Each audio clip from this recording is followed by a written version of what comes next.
Hi guys. नमस्कार।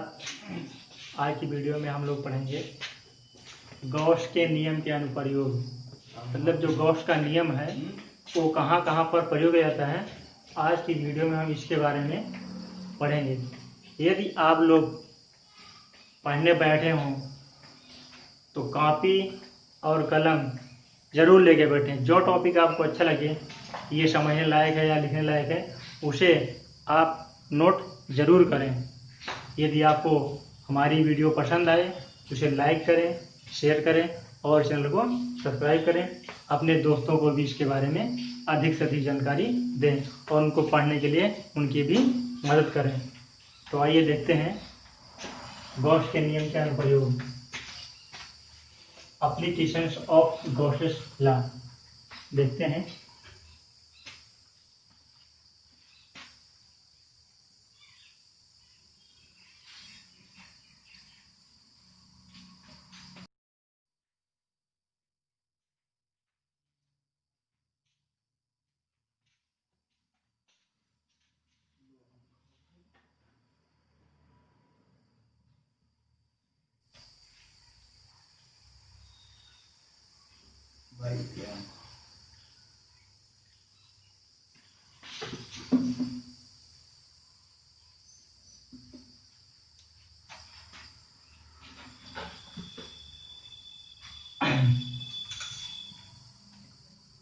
हम देखे जा रहे हैं गॉस के नियम के अनुप्रयोग, अर्थात गॉस के नियम का प्रयोग कहाँ कहाँ पर किया जाता है।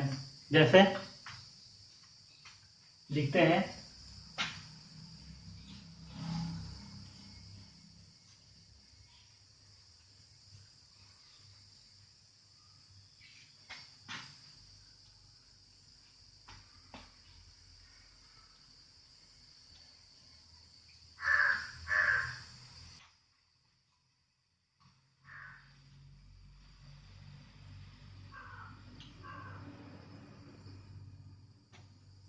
गॉस के नियम के द्वारा समान रूप से वितरित आवेश, कोई प्लेट हो, कोई छड़ हो, कोई वायर हो, इस पर हम क्या याद कर सकते हैं, वैद्युत क्षेत्र की तीव्रता।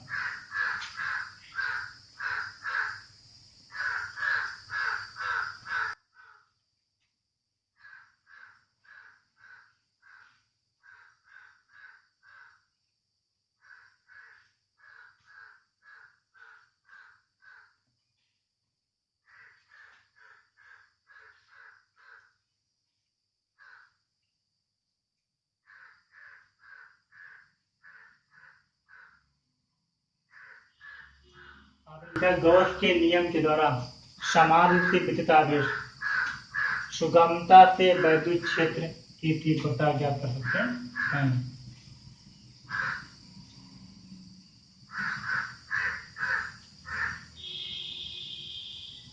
क्या गॉस के नियम के द्वारा क्या कर सकते हैं, वैद्युत क्षेत्र की तीव्रता को आसानी से ज्ञात कर सकते हैं।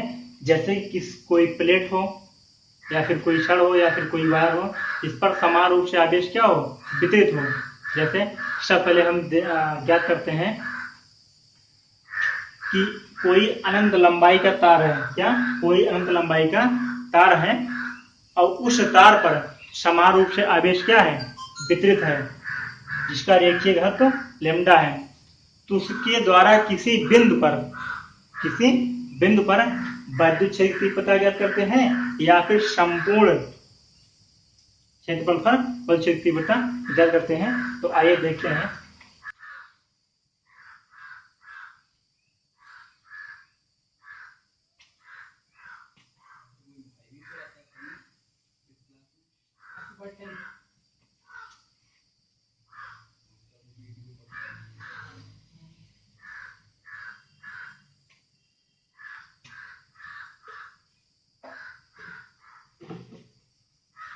अनंत लंबाई के समान रूप से आवेशित तार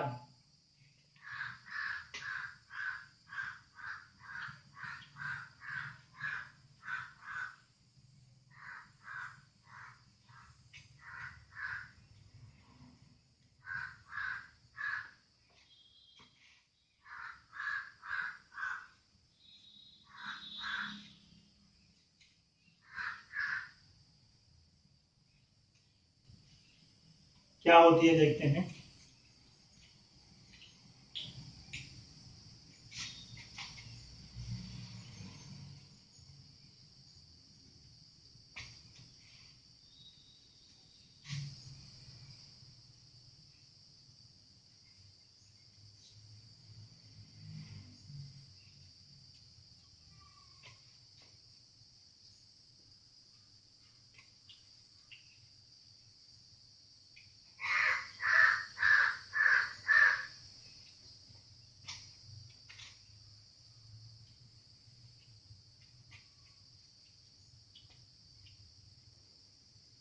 क्या लिखा आपने? Intensity of electric field near a uniformly, क्या uniformly uniformly charge straight wire of.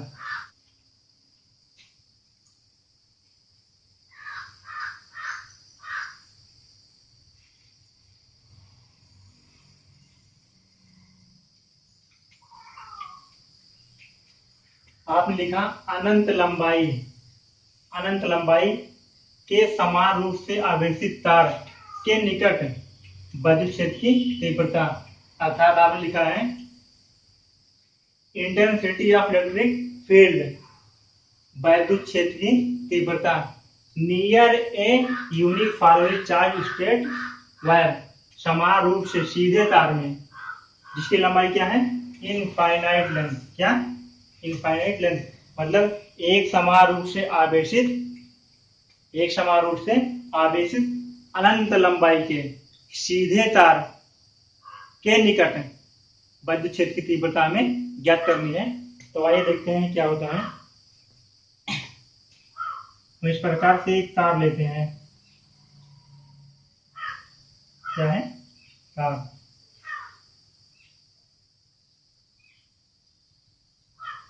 क्या है? जो कि सीधा है, इस पर आवेश समान रूप से वितरित है।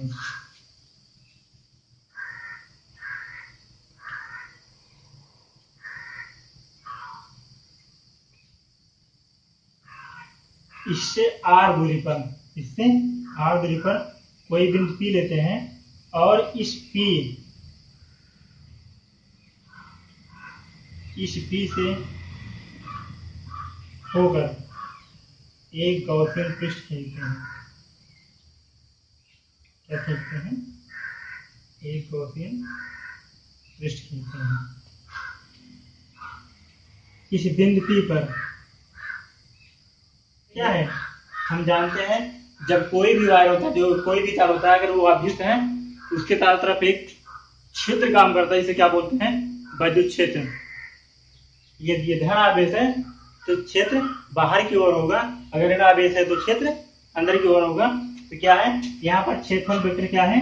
डी है, और विद्युत क्षेत्र की तीव्रता क्या है? ई। क्या है? ई।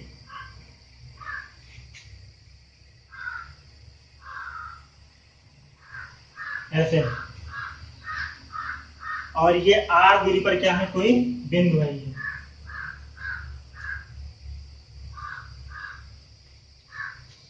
जिसकी लंबाई एल है और तार का रेखीय घनत्व क्या है? लैम्डा है।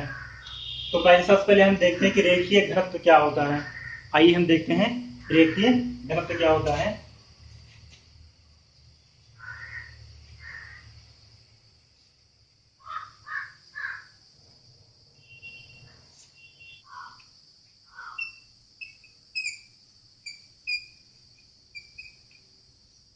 यदि कोई आवेश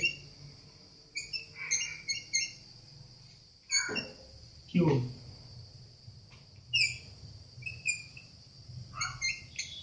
लंबाई L पर समान रूप से वितरित है,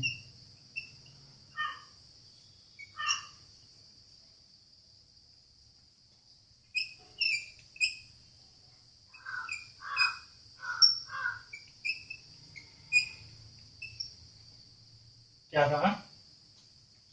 यदि कोई आवेश Q लंबाई L पर समान रूप से वितरित है, तो जैसे ये क्या है? कोई तार है। क्या है? कोई तार है, इस पर जो ये प्लस प्लस करके दिखाया गया है क्या है, समान रूप से धन आवेश वितरित है, अर्थात समान रूप से ये आवेशित है। और तार की लंबाई यहाँ पे क्या ली गई है, अनंत, जबकि हमने क्या लिखा है, तार की लंबाई L हो। तो हम पढ़ने जा रहे हैं रेखीय घनत्व क्या होता है।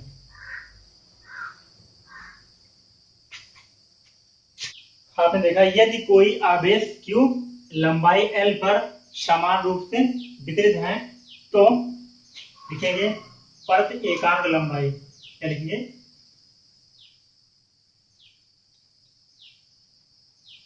प्रति एकांक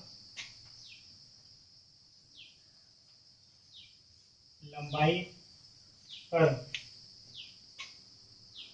वितरित आवेश की मात्रा, वितरित आवेश की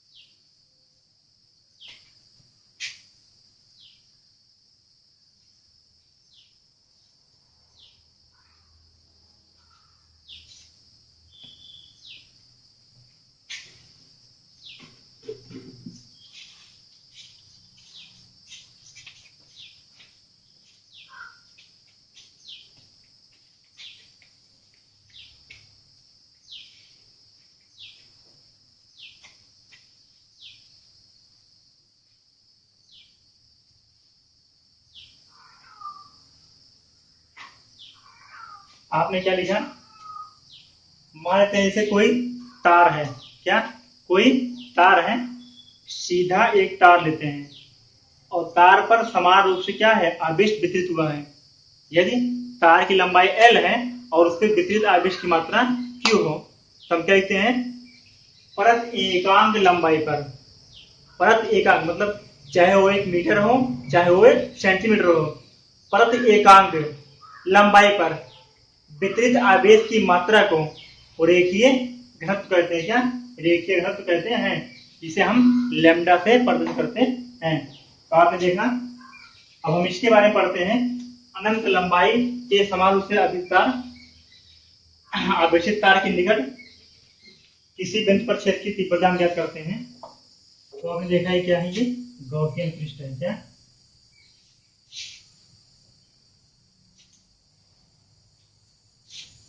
गॉसियन पृष्ठ किसे कहते हैं, आपने ये बात अच्छे जाना। आपने कहा गॉसियन पृष्ठ क्या होता है,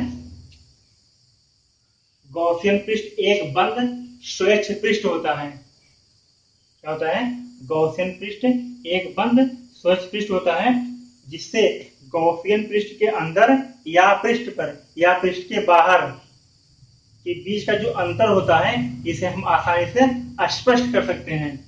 और अपने गॉसियन पृष्ठ की विशेषताएं क्या पढ़ी कि गॉसियन पृष्ठ के द्वारा हम क्या कर सकते हैं, वैद्युत क्षेत्र की तीव्रता आसानी से हम ज्ञात कर सकते हैं। जैसे कि हम ज्ञात करने क्या जा रहे हैं, हमने क्या किया, हमने लिखा था यहाँ पर कि अनंत लंबाई का तार होता है, एक सीधा अनंत लंबाई का तार है, जिसके निकट r दूरी पर कोई बिंदु P और बिंदु P से होकर के हमने क्या किया, एक गॉसियन पृष्ठ खींचा। तो इस गॉसियन पृष्ठ के प्रत्येक बिंदु पर हम क्या याद करने जा रहे हैं, वैद्युत क्षेत्र की तीव्रता, इंटेंसिटी ऑफ इलेक्ट्रिक फील्ड। क्या करने जा रहे हैं, इंटेंसिटी ऑफ इलेक्ट्रिक फील्ड। हमने क्या किया, सबसे पहले एक अनंत लंबाई का एक तार लिया। क्या लिया, अनंत लंबाई का एक तार लिया। तार से r मीटर की दूरी पर कोई बिंदु हमने P लिया, कोई बिंदु P लिया, और P से होकर के हमने एक गॉसियन पृष्ठ खींचा। P से होकर के हमने एक बेलनाकार गॉसियन पृष्ठ खींचा। पृष्ठ की लंबाई क्या है, L। जो गॉसियन पृष्ठ है बेलनाकार, इसकी लंबाई क्या है, L। क्योंकि ये बेलन है, इसका क्षेत्रफल क्या होगा, क्या लिखा, क्योंकि यहाँ पर क्या है, L है, इसलिए क्या होगा, 2πr L। हमने देखा, सबसे पहले हम क्या करते हैं, किसी बिंदु पर, जैसे गॉसियन पृष्ठ है ये, और गॉसियन पृष्ठ में एक छोटा अवयव dA काटते हैं। क्या, छोटा क्षेत्रफल अवयव d लेते हैं, जिसको हम किससे लिखते हैं, क्षेत्रफल वेक्टर डीए से। ठीक है, क्योंकि ये समान रूप से आवेशित है, छड़ जो है समान रूप से आवेशित है, इसके चारों तरफ वैद्युत क्षेत्र जो होगा वो भी क्या होगा, समान होगा, जिसे हम वेक्टर ई से लिखते हैं। क्या है, वेक्टर ई से लिखते हैं। यहाँ पर क्या, वैद्युत क्षेत्र वेक्टर ई और क्षेत्रफल अवयव वेक्टर डीए क्या है, दोनों एक ही दिशा में है। क्या है, दोनों एक ही दिशा में है। हम क्या करते हैं, सबसे पहले एक छोटे अवयव के द्वारा, छोटे क्षेत्रफल अवयव के द्वारा यहाँ पर हम क्या करते हैं, वैद्युत फ्लक्स फाई अर्थात डी फाई ई निकालते हैं। क्या क्या निकालते हैं, डी फाई ई निकालते हैं। तो आपने वैद्युत फ्लक्स किसे कहते हैं ये बात आप जानते हैं। फिर हम बताते हैं वैद्युत फ्लक्स किसे कहते हैं। आपने लिखा था कि कोई गॉसियन पृष्ठ होता है या कोई पृष्ठ हो, क्या एक समान रूप से आवेशित, अर्थात आपने लिखा था कोई ये समान, यहाँ पर क्या था, वैद्युत क्षेत्र, क्या समान वैद्युत क्षेत्र के अंदर कोई छोटा अवयव डीए या कोई भी बिंदु होता है, उससे होकर गुजरने वाली वैद्युत बल रेखाओं की संख्या की माप को क्या बोलते थे, वैद्युत फ्लक्स बोलते थे। यहाँ पे जो वैद्युत क्षेत्र ई है ये क्या है, हर जगह पे क्या है, वैद्युत क्षेत्र समान है, वैद्युत क्षेत्र समान है। यहाँ से जो गुजरने वाली वैद्युत बल रेखाएं हैं उन्हें क्या बोलते हैं, वैद्युत फ्लक्स। हम यहाँ से क्या क्या करेंगे, क्योंकि यहाँ पे अवयव क्षेत्रफल अवयव क्या है, छोटा डीए है और वैद्युत क्षेत्र क्या है, वेक्टर ई है। यहाँ पे क्या होगा, वैद्युत फ्लक्स डी फाई। तो डी फाई बराबर क्या होता है, हम जानते हैं डी फाई इक्वल टू होता है vector E dot vector DA. क्योंकि ये दोनों एक ही दिशा में है इसलिए क्या होगा, ई डीए कॉस थीटा होता है। तो ई डीए कॉस 0, तो क्या होगा हमारा ई, क्या होगा ई डीए। देखते हैं, तो आपने क्या पढ़ा, रेखीय घनत्व। क्या आपने पढ़ा, रेखीय घनत्व। लैम्डा बराबर क्या लिखा,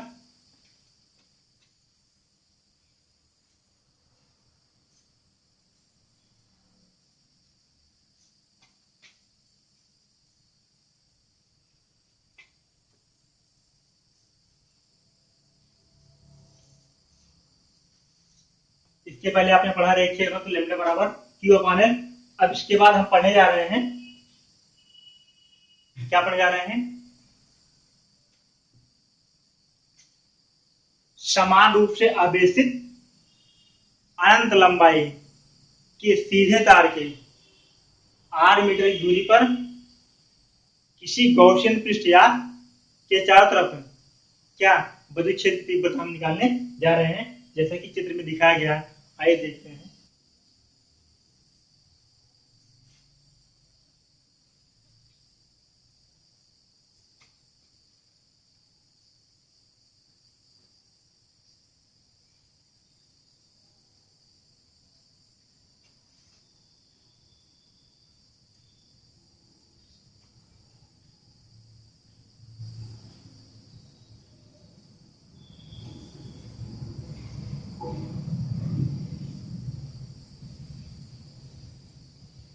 क्या देखा आपने, लिखा कि अनंत लंबाई के एक समान रूप से आवेशित सीधे तार, क्या सीधे तार के निकट, सीधे तार के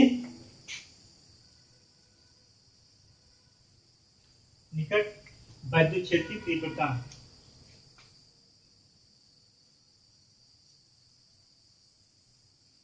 क्षेत्र की तीव्रता। हम क्या पढ़ने जा रहे हैं कि अनंत लंबाई के एक समान रूप से आवेशित सीधे तार के निकट विद्युत क्षेत्र की तीव्रता। क्या एक अनंत लंबाई के तार की, क्या है अनंत लंबाई के, मतलब ये जो तार लिया गया है इसकी लंबाई क्या है, अनंत है। क्या है, अनंत है और एक समान रूप से आवेशित। अब ये तार पे क्या है, समान रूप से आवेश वितरित किया गया है, मतलब तार पर क्या है, आवेश समान रूप से फैला है। ठीक है, सीधे तार, तार कैसा है, सीधा है, के निकट, कोई निकट क्या है, के निकट है, चारों तरफ ना। हमें क्या निकालना है, विद्युत क्षेत्र की तीव्रता।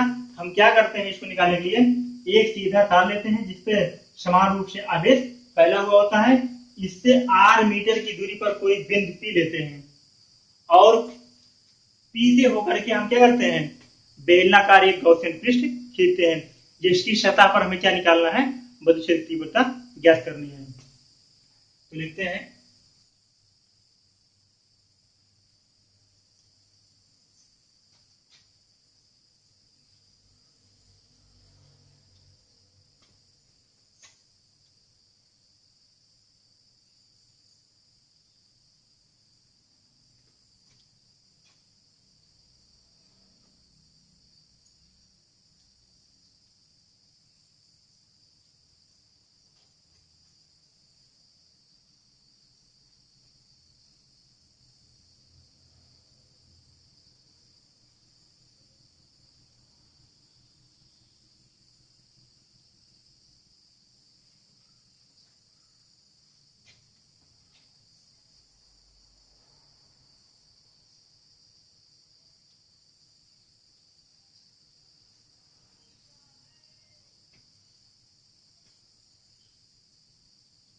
क्या लिखा आपने, इंटेंसिटी ऑफ इलेक्ट्रिक फील्ड, वैद्युत क्षेत्र की तीव्रता near a uniformly charge straight wire ना, नियर मतलब निकट, ये यूनिफॉर्मली मतलब समान रूप से, चार्ज मतलब आवेशित, स्टेट वायर मतलब सीधे तार, ऑफ इनफाइनाइट मतलब इनफाइनाइट लेंथ मतलब अनंत लंबाई के, अर्थात अनंत लंबाई के सीधे तार जो कि समान रूप से आवेशित है, क्या करना है, उस पर हमें क्या निकालना है, वैद्युत क्षेत्र की तीव्रता ज्ञात करनी है। तो लिखते हैं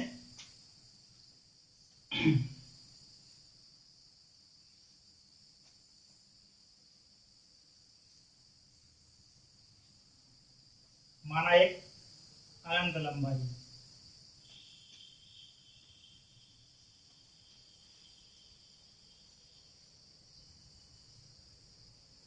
क्या लिखा, इधर देखो क्या लिखा, माना एक अनंत लंबाई, तो सीधा तार क्या है, एक अनंत लंबाई, जो हमने लिखा है उसको ध्यान से फिगर में देखते हैं, उसके बाद वही हम लिखते हैं। माना एक अनंत लंबाई का तार है, जो मतलब जिस पर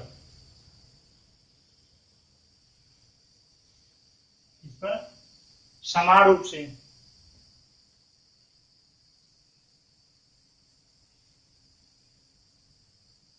आवेश वितरित है। आपने वही लिखा जो किया है, क्या, माना एक अनंत लंबाई का तार है, ठीक है, और इस पर क्या है, समान रूप से आवेश वितरित है, जिसका लिखिए मतलब क्या है,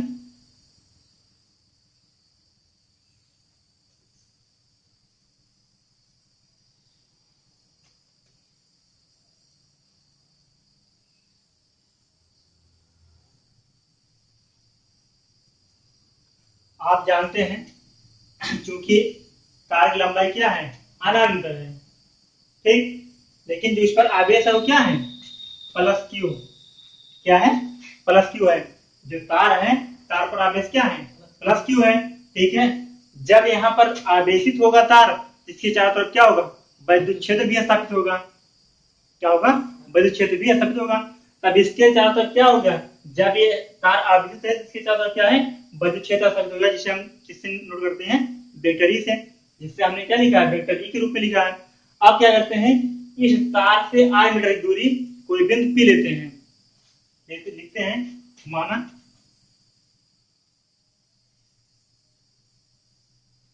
आर से,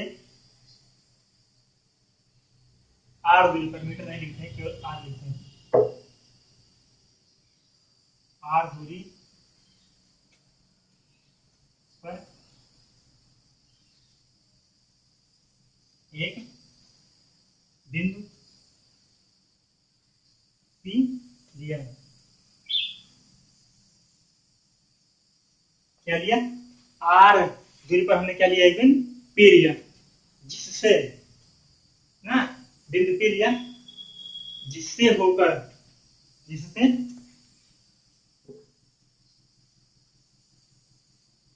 जिससे होकर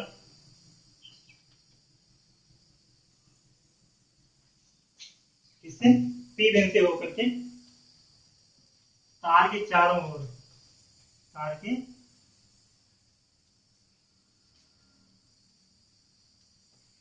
चारों ओर एक गॉसियन पृष्ठ खींचा, एक गॉसियन पृष्ठ खींचा। हमने क्या लिखा कि माना एक रंग लंबाई के तार है जिस पर समान रूप से आवेश वितरित है और जिसका रेखीय घनत्व क्या है, लैम्डा है।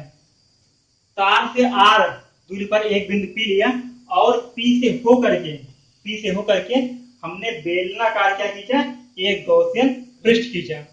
और अब हमें गॉसियन पृष्ठ पर विद्युत क्षेत्र तीव्रता ये निकालना है। क्या निकालना है, विद्युत क्षेत्र तीव्रता ये निकालना है। हमें तो पता है जिसके चारों तरफ क्षेत्र फैला हुआ है, लेकिन गॉसियन पृष्ठ पर हमें क्या निकालना है, विद्युत क्षेत्र की तीव्रता निकालना है। तो हम जानते हैं अगर ये आवेशित है अर्थात Q इसमें है, चार्ज दिया गया है, तो इसमें आवेश भी होगा और क्षेत्र भी होगा। अगर क्षेत्र होगा, क्योंकि ये क्या है, प्लस Q है, इसलिए क्षेत्र की दिशा किधर होगी, बाहरी तरफ होगी। क्योंकि आवेश क्या है, धनात्मक है, इसलिए क्षेत्र क्या होगा, बाहर तरफ होगा। हम जानते हैं कि किसी गॉसियन पृष्ठ से होकर गुजरने वाले, जब ये समान रूप से अभिस्थित है, क्या विद्युत क्षेत्र भी क्या है, समान है। तो आपने अभी क्या कहते हैं विद्युत फ्लक्स में क्या पढ़ा था, वैद्युत फ्लक्स में आपने ये पढ़ा था कि समान वैद्युत क्षेत्र के अंतर्गत यदि कोई गॉसियन पृष्ठ होता है तो गॉसियन पृष्ठ से होकर गुजरने वाले वैद्युत बल रेखाओं की संख्या को हम क्या बोलते हैं, वैद्युत फ्लक्स बोलते हैं। तो जाहिर सी बात है यहाँ से होकर जो वैद्युत बल रेखाएं निकलेगी उन्हें क्या बोलेंगे, वैद्युत फ्लक्स बोलेंगे। तो यहाँ पे हम क्या लेते हैं, एक छोटा अवयव, मतलब पृष्ठ पर हम क्या खींचते हैं, एक छोटा अवयव डीए लेते हैं।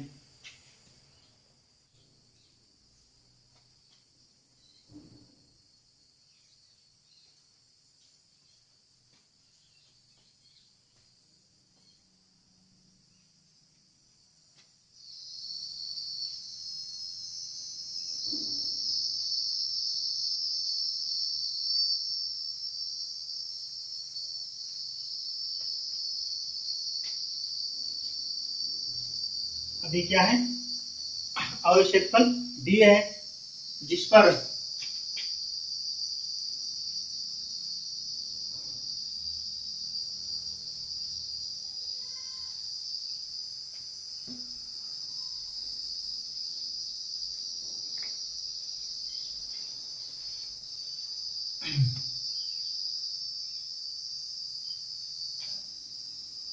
क्षेत्रफल वेक्टर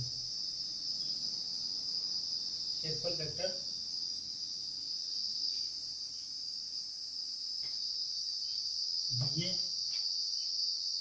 जो बेलनाकार गॉसियन पृष्ठ ना, इसमें संपूर्ण जो विद्युत फ्लक्स है उसको निकालना है हमें जो ये संपूर्ण विद्युत फ्लक्स है निकालना है। लेकिन सबसे पहले हम क्या करते हैं, एक छोटा सा विद्युत फ्लक्स निकालते हैं।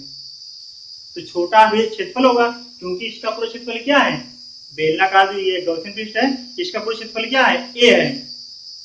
लेकिन इस पर जो छोटा काटा गया अवयव क्षेत्रफल है वो क्या है, डीए है। तो जब यहाँ पे क्षेत्रफल डीए है तो थोड़ा सा ही यहाँ पे विद्युत फ्लक्स होगा, तो इसीलिए इसको हम क्या ज्ञात करते हैं, डी फाई ई। क्या लिखते हैं, डी फाई ई। हमें लिखा कि क्षेत्रफल डी है तो विद्युत फ्लक्स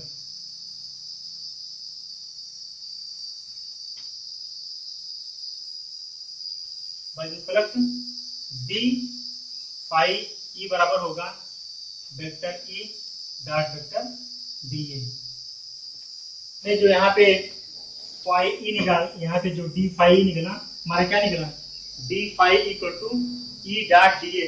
हमें क्या निकालना है, गॉसियन पृष्ठ, जो गॉसियन पृष्ठ खींचा गया बेलनाकार, उस पे जो वैद्युत क्षेत्र है हमें उसको निकालना है। उसके लिए सबसे पहले हम क्या ज्ञात करते हैं, वैद्युत फ्लक्स डी फाई ए। तो सबसे पहले हम क्या करते हैं, इस गॉसियन पृष्ठ का संपूर्ण वैद्युत फ्लक्स निकालने से पहले हम छोटा अवयव लेते हैं और वहां पर हम क्या करते हैं, छोटा फ्लक्स निकालते हैं, जिसको हम डी फाई नोट करते हैं। तो d phi equal to E dot d A ये होता है, जो कि आपने पहले इसको परिभाषा से ही पढ़ा है आपने। आप देखते हैं, लिखते हैं, क्योंकि वेक्टर ई व क्षेत्रफल वेक्टर डीए, हम क्या बोलते हैं इसे इसे हम क्षेत्रफल वेक्टर डीए बोलते हैं। उससे क्या बोलते हैं वेक्टर ई, क्या बोलते हैं वेक्टर ई मतलब वेक्टर को हम बोलते हैं सदिश, ठीक है। और ई क्या है हमारा क्षेत्र, जिसे हम क्या बोलते हैं बल क्षेत्र, जो कि समान रूप से क्या है, क्योंकि हमने देखा तो हम देखते हैं क्योंकि वेक्टर ई व वेक्टर डी एक ही दिशा में है।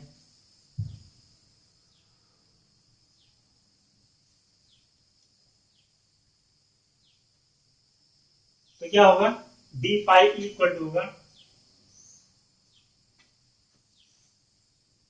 ई डी ए cos थीटा, क्योंकि एक ही दिशा में है तो कोण थीटा होगा।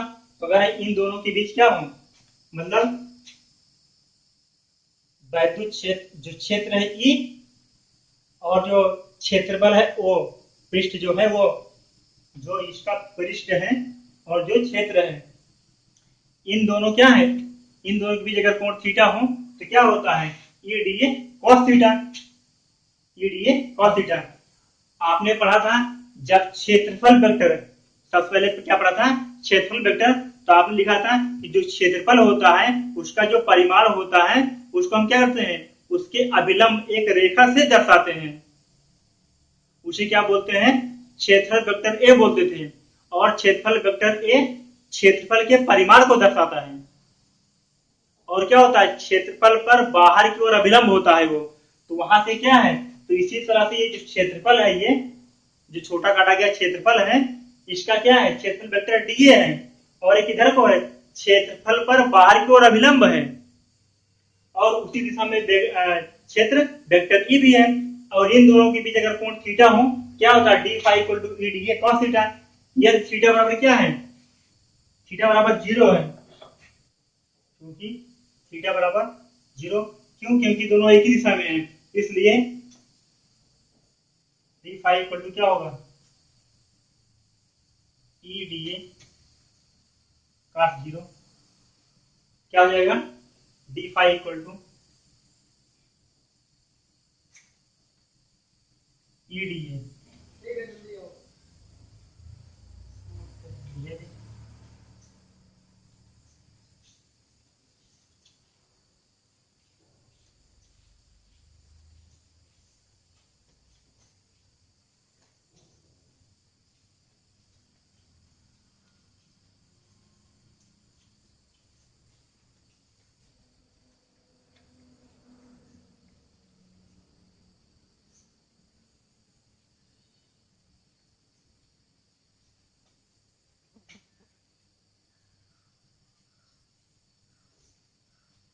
हमने देखा कि जब छोटा अवयव क्षेत्रफल था डी ए तो हमारा बद्धफल क्या था डी फाइव। जब संपूर्ण क्षेत्रफल ए आ गया तो संपूर्ण बद्धफल क्या हो जाएगा फाइव ई, क्या हो जाएगा फाइव ई। आपने देखा इसके पहले आपने क्या लिखा डी फाइव ए, डी फाइव लिखा है ना, अब क्या हो जाएगा फाइव, क्योंकि तब क्षेत्रफल क्या था केवल डी ए था, तो आप यहाँ डी ए आया है, लेकिन क्षेत्र जो है हर जगह समान है, इसलिए यहाँ पे ई आया, डी ए नहीं डी ई नहीं आया। और यहाँ पे क्या है डी फाइव, तो अब क्या है अब ये टोटल संपूर्ण क्षेत्रफल पर लेते हैं, जो संपूर्ण क्षेत्रफल है गौसियन पृष्ठ का क्या है ए है। तो अगर गौसियन पृष्ठ का संपूर्ण क्षेत्रफल ए है और जो क्षेत्र है क्षेत्र क्या है ई है, तो क्या लेंगे फाइव ई लेंगे, तो फाइव ई बराबर क्या हो जाएगा इंटीग्रल ए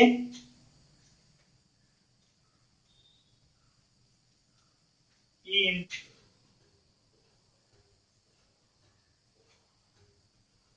इसका समाकलन करते हैं तो आएगा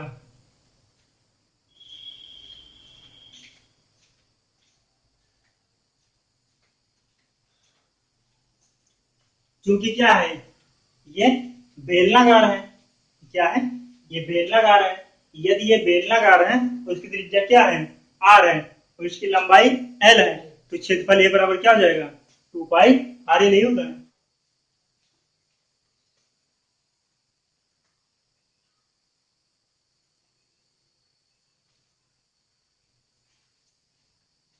लिखेंगे चूंकि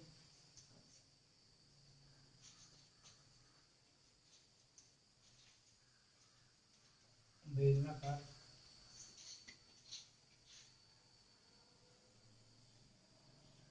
गॉसियन पृष्ठ, बेलनाकार गॉसियन पृष्ठ जिसकी लंबाई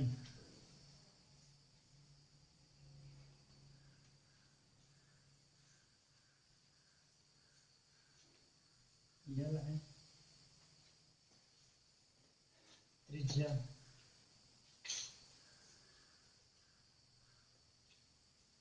R है,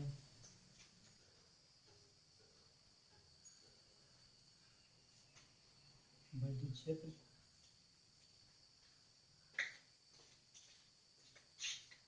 E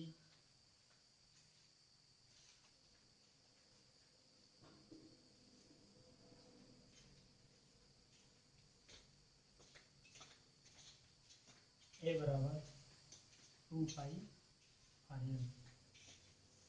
आपने लिखा यह जो ये गॉसियन पृष्ठ आपने खींचा है, गॉसियन पृष्ठ क्या है, ये बेलनाकार है और इसकी त्रिज्या क्या है, R है और इसकी लंबाई L है। चूंकि इस पृष्ठ के चारों तरफ जो विद्युत क्षेत्र E है वो क्या है, समान है, ठीक है, और लेकिन तब इसका संपूर्ण क्षेत्रफल क्या होगा, A बराबर 2 पाई RL। तो डी फाइव इक्वल टू क्या हो जाएगा,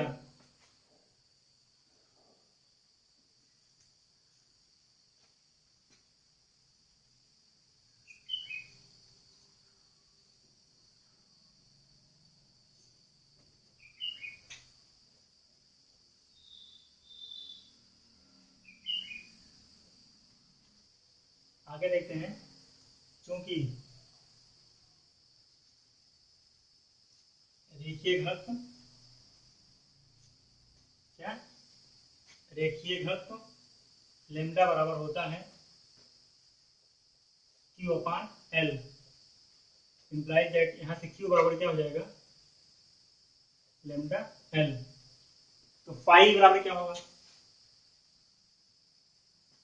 जहां पर ये लिखा है Q अपान L, Q क्या है, गॉसियन पृष्ठ के द्वारा बद्ध आवेश है, क्या है, गॉसियन पृष्ठ के द्वारा बद्ध आवेश है।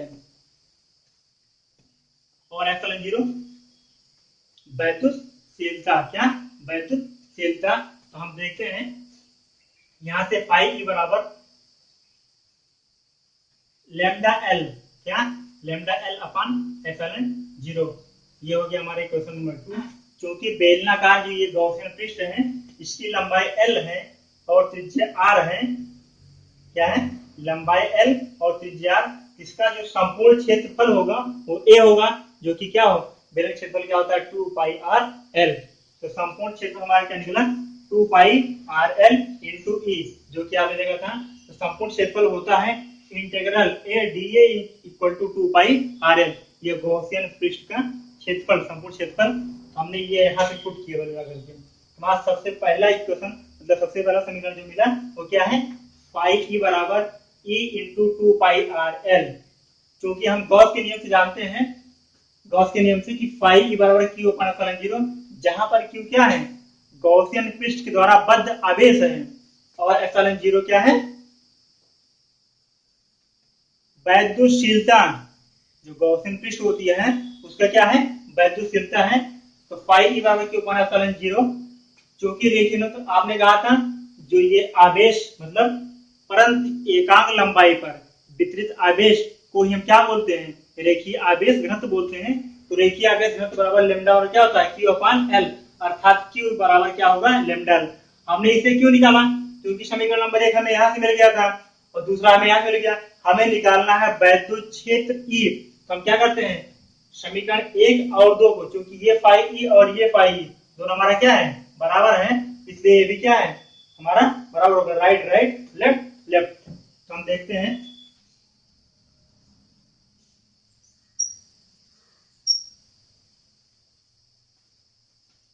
क्या होगा, E into 2 pi r l equal to lambda l upon epsilon zero, equal to क्या हो जाएगा, lambda l upon 2 pi r l into epsilon naught या एप्सिलॉन 0। तो हम यहाँ देखते हैं, इसको लिख सकते हैं ई को लिखते हैं 1 अपॉन 2 पाई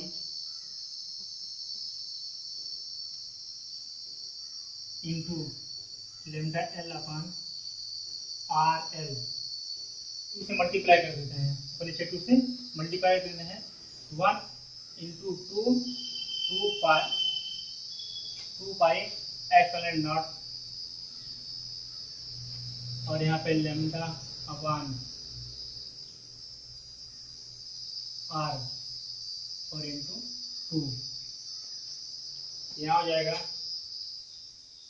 1 upon 4 pi epsilon naught 2 lambda upon r. इसको हम ऐसा लिख सकते हैं, लिखते हैं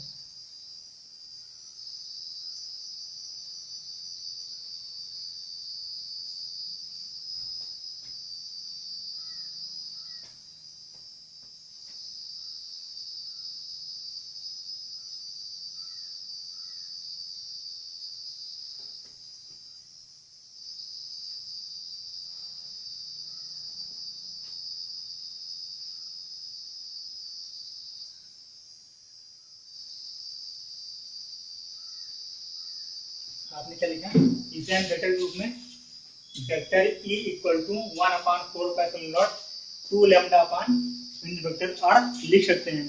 आगे देखते हैं, जहां पर ये वेक्टर आर क्या है, त्रिज्या है, क्या त्रिज्या लिखेंगे,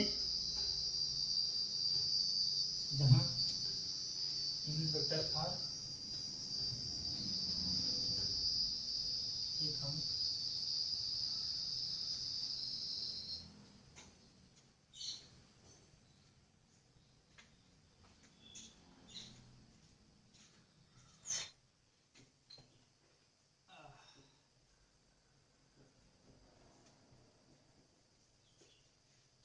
रेखीय आवेश के कारण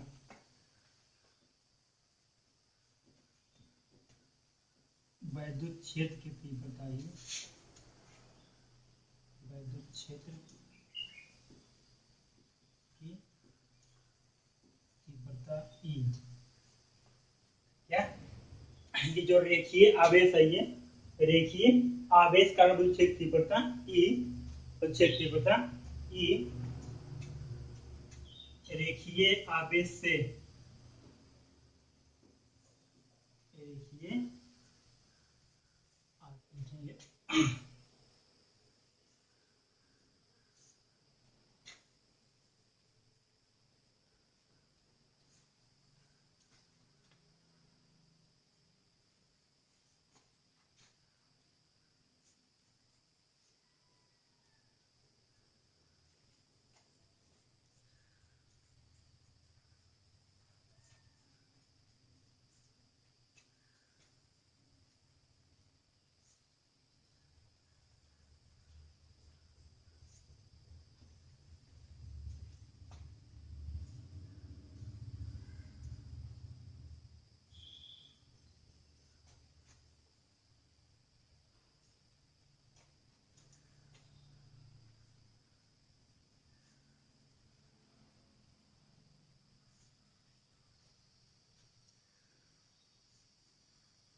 आपने क्या लिखा कि रेखीय आवेश के कारण, जो ये रेखीय आवेश है इसके कारण जो वैद्युत क्षेत्र तीव्रता है ई, रेखीय आवेश से बिंदु के बीच दूरी r के वेग के अनुपाती होती है।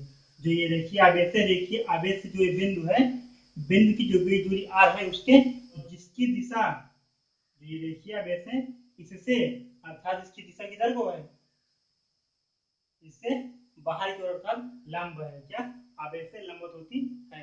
ये टॉपिक यहीं पर समाप्त है। आप लोगों को देखने के लिए बहुत बहुत धन्यवाद।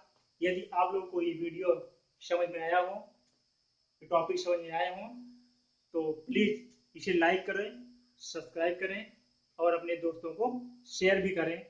ज़्यादा से ज़्यादा जितने भी लोग हैं सब्सक्राइब भी करें, ताकि आप लोग का अच्छे करियर के लिए ज़्यादा से ज़्यादा हम सहायता कर सकें। धन्यवाद।